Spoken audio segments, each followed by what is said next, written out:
केवल मुस्लिम और यादव मिलकर बिहार की सियासत को पूरी तरीका से बदल देंगे। सीधा आप जोड़ लीजिए कि 17% मुसलमान, 14% यादव, यानी कि मिलाकर हो गया आपका 31%। और 31% जब वोट एक पार्टी के पास रहेगा तो सरकार बनना तय है। ये कि आरजेडी जब जातीय गणना कराने की बात हो रही थी, भले ही ये विपक्ष में जब थी तब भी जातीय गणना के पक्ष में थी, और जब सत्ता में आई तभी भी जातीय गणना कराने के लेकर जो सबसे ज्यादा एक्टिव नेता थे वो लालू प्रसाद यादव थे, तेजस्वी यादव थे।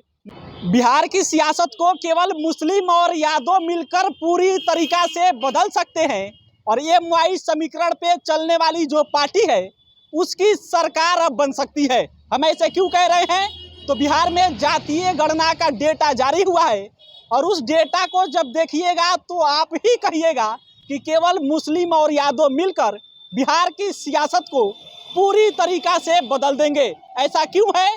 तो आज बिहार सरकार ने जातीय गणना का डेटा जारी किया, और उस डेटा में जो जाति के हिसाब से सबसे बड़ी आबादी है वो है यादवों की आबादी। इनकी आबादी है 14.26%, यानी 14.26% यादवों की आबादी है, जो जातियों के हिसाब से बिहार में सबसे ज्यादा आबादी है।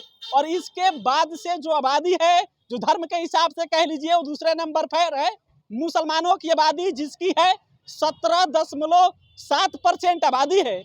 और मानकर चलिए कि जो एमवाई समीकरण की बात करती है पार्टी, यानी कि बिहार में आरजेडी जिसका दावा होता है, और जिसके सीट बंटवारे और जिसके मुद्दे पर बोलने को लेकर आप जब देखिएगा तो पाइएगा कि एमवाई समीकरण का जब मुद्दा आता है तो उस पर आरजेडी एक्टिव हो जाती है। और जब जातियों का डेटा जारी हुआ है तब इसके बाद एक बार फिर चर्चा हो रही है कि जिस चीज के लिए तेजस्वी यादव, लालू यादव पूरा जोर लगाए थे कि जातियों का गणना हो जाए, जब डेटा जारी हो जाएगा उसके बाद से जो वेलफेयर के लिए नियम बनते हैं, जो कानून बनते हैं, वो बनाए जाएंगे, और जो जाति, जो समाज पीछे छूट गया है उसकी कल्याण की बात की जाएगी। और जब आज डेटा जैसे जारी हुआ, सोशल मीडिया पर एक चर्चा शुरू हो गया कि अब केवल मुसलमान और यादव मिलकर बिहार में सरकार बनाएंगे। सरकार कैसे बनाएंगे? तो सीधा आप जोड़ लीजिए कि 17% मुसलमान,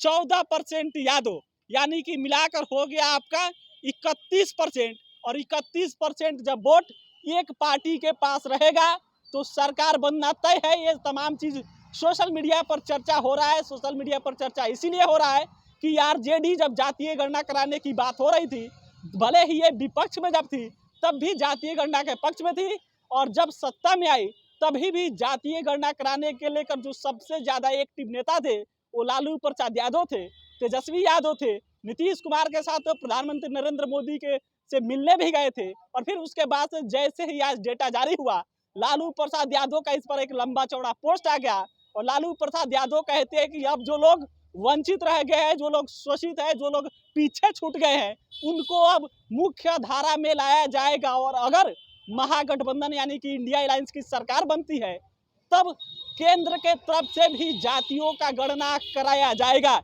ये तो अलग बात है, लेकिन मानकर चलिए कि जो सोशल मीडिया पर इस समय चर्चा हो रही है कि जातियों का गणना जो डेटा आया है, इसके बाद से जो सबसे बड़ी आबादी निकल कर आई है मुसलमानों की 17.7%, उसके बाद से यादवों की 14.26%, और इसके बाद से यह सोशल मीडिया पर खूब दावा चल रहा है कि अब आरजेडी, यही कह लीजिए कि जो पार्टी एमवाई समीकरण पे चलती है उसकी सरकार बन जाएगी। यादव और मुसलमान जो बिहार की सियासत में चाहेगा वो बदल कर रख देगा, क्योंकि यादव और मुसलमानों की आबादी मिलाकर 31% से ऊपर जा रहा है। बाकी देखिए जैसे जैसे डेटा जारी हो रहा है, जैसे जैसे इसके जो पॉलिटिकल आप कह सकते हैं राजनीतिक पंडित है वो विश्लेषण कर रहे हैं, वो खबरें हम आप तक लेकर आ रहे हैं। फिलहाल इस वीडियो में इतना ही, दीजिए इजाजत। मेरा नाम सिकंदर लिए, अब बिहार में से देख रहे थे। बहुत बहुत धन्यवाद।